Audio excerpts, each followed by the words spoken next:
This is your before and after story. Prepare for an incredible career in nursing. At Southeastern College, experience expert hands-on training. Learn real-world skills in our professional lab and simulated settings. And train for opportunities as a practical nurse, registered nurse, or career advancement with our RN to BSN program. At Southeastern College, your future is bright. Visit sec.edu to get started.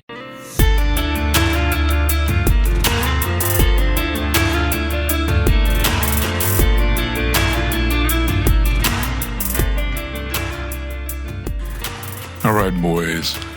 We're talking this time about Islam's wrecking ball and the St. George's flag's last stand. Papa's strumming his old six-string while torching a woke pamphlet in a Birmingham alley and cackling at the diversity officer's meltdown. All right, man. It's Papa on the mic for the boys, hacking through the cultural fog like a broadsword through a bureaucrat's red tape. We're diving into the inferno, Islam, and Muslim migration as a wrecking ball to Europe and America's advanced cultures. With England's St. George's Cross flag movement as the dyin shriek of British identity under siege from a predatory Islamic migration assault. Islam's old-school sexual mores, some very criminal in the West, plus its aim to undermine all non-Muslim culture, threaten every gender and class. Even the woke who think Muslims are their pals. Spoiler, they're just the last ones on the menu. Now we're tying the St. George's flag wave, a red and white cry of defiance against the predatory. The predator causing their culture to be slipping away. Y'all are men, not spineless diplomats. So let's grapple this beast. Grab a chair, tune your guitar, and listen as Papa, in his gravelly baritone, think Johnny Cash gargling moonshine after a pub brawl, rips it apart in 5 points. Sarcasm and humor stacked higher than a mullah's turban. Roasting bad ideas with a smirk sharper than a crusader's blade.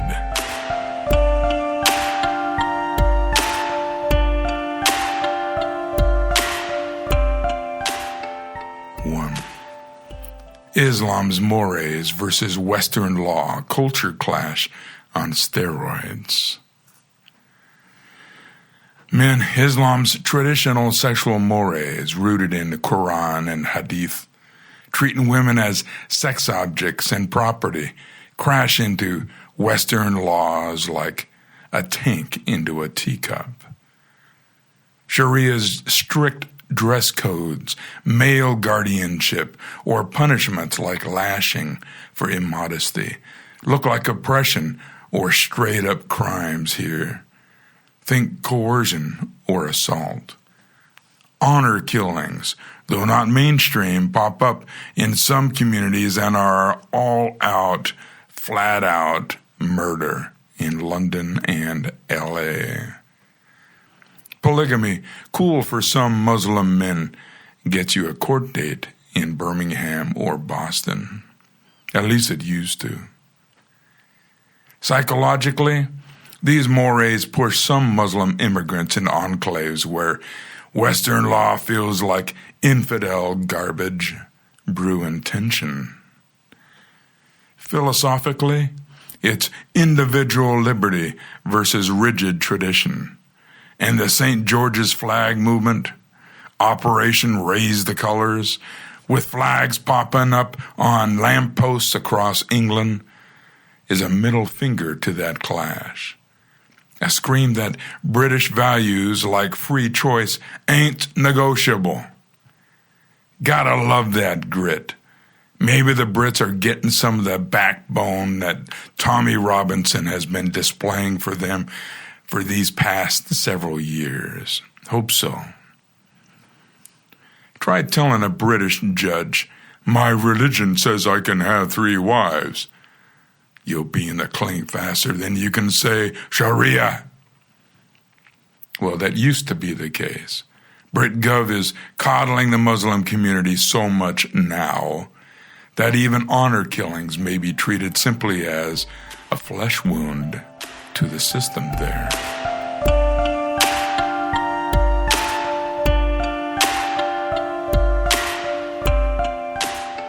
Two, usurpation or integration, the St. George's flag as a battle cry. Islam's endgame is to overwrite Western culture. That's what they've told us over the years, at any rate. Believe them, historical caliphates swallowed Persia and Spain among a huge number of Asian and African countries that are so many as to be unnameable. Today, Muslim birth rates 2.9 kids per woman versus 2.2 for non-Muslims, and immigration 3.5 million to Europe between 2010 and 2016 spark a demographic jihad, or at least talk of it. In England, neighborhoods like Tower Hamlets, where St. George's flags were torn down by councils, turn into cultural islands with mosques, halal shops, and fewer Union Jacks. The St. George's Cross, waved by groups like the Woolly Warriors in Birmingham, is a defiant roar against this shift. A symbol of English pride some see as the last stand of a culture under assault. Philosophically, Islam's submission-based ethos grates against Britain's live and let live vibe. Linguistically, Arabic terms creep in, while the Red Cross screams, "This is England." Sure, many Muslims integrate, working jobs, voting, loving fish and chips, but enclaves like Molenbeek fuel prophecies of replacement. When your streets got more minarets than pubs, that flag's not just cloth, it's a war cry.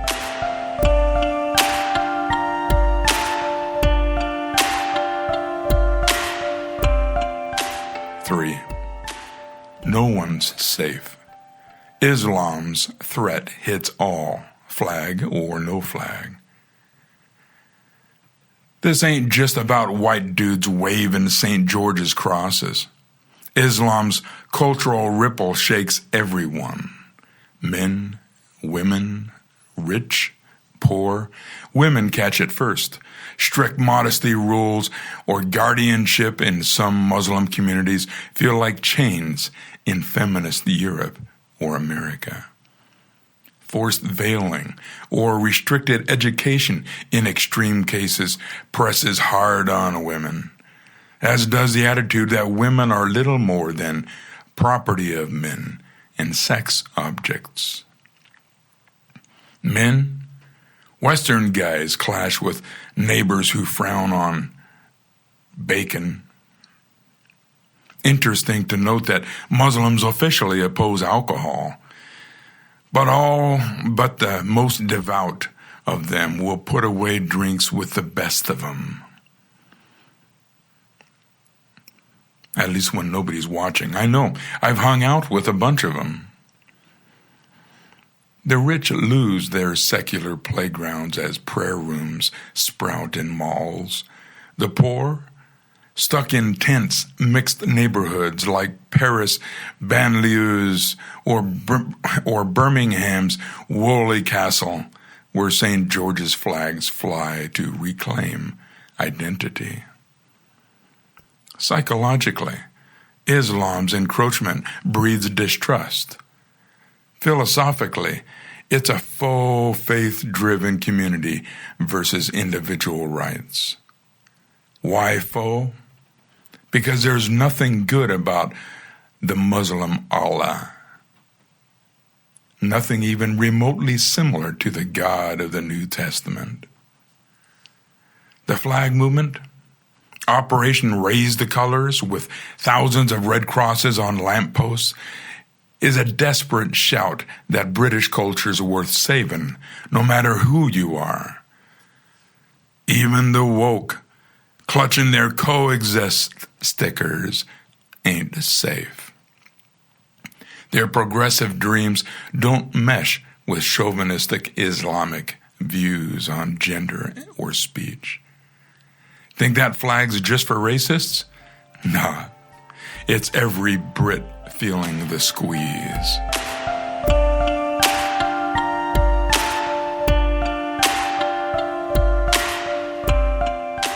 Four, the woke's delusion. Allies now, dinner later. The woke crowd hugs Muslims as partners against the system. But it's a snake pit. Islam's toxic masculinity streak on women, sexuality, gender, blasphemy, clashes with their rainbow flags and free speech rants. Leftists defending their hijabs as choice while ignoring women punished for growing or going bareheaded.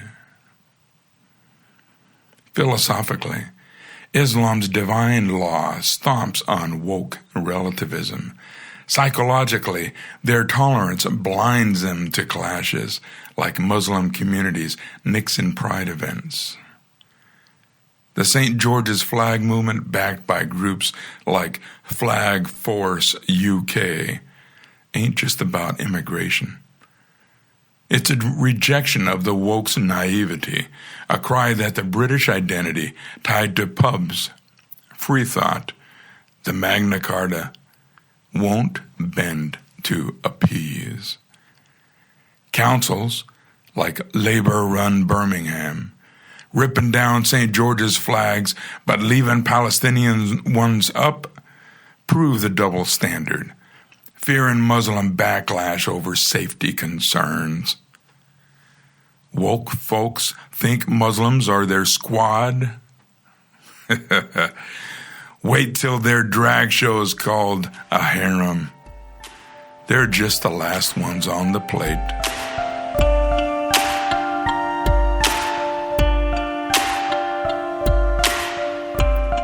Five, the flag's last stand.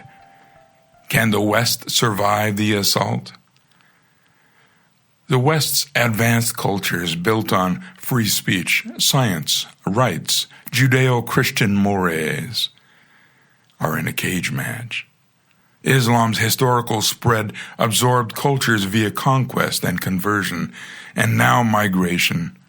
45 million Muslims in Europe, up from 24 million in 1980.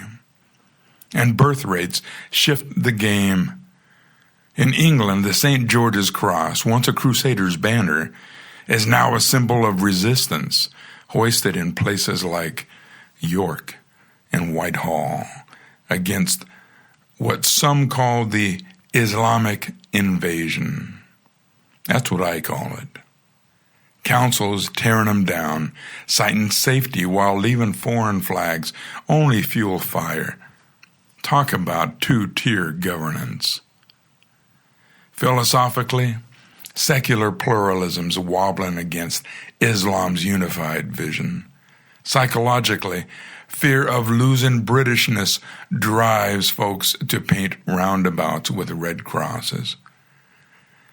The flag movement's a dying shriek, a plea to hold the line before pubs turn into prayer halls. Integration's the only shot. Teach Western values, no apologies. or the West risks cultural erosion. Want to keep your fish and chips and free speech? Fly that flag, or you'll be praying 5 times a day by the time Big Ben's a minaret. All right, men. Islam's integration wave and old-school mores hit the West like a sledgehammer, threatening every corner of our culture. Women, men, woke, all of them. The St. George's Cross movement, flags on lampposts, roundabouts painted red, is England's last gasp. A scream that British identity ain't dead yet against what some see as a predatory Islamic assault. Words and symbols matter. So wave that flag. Call it what it is, a fight for your way of life, not a diversity picnic. Respect's earned by standing tall, not kneeling to appease. Keep your wit fiercer than a jihadist's scowl. Your respect for your roots sharper than a Sharia blade. And your guitar tuned for the battle. This is For the Boys, and I'm out.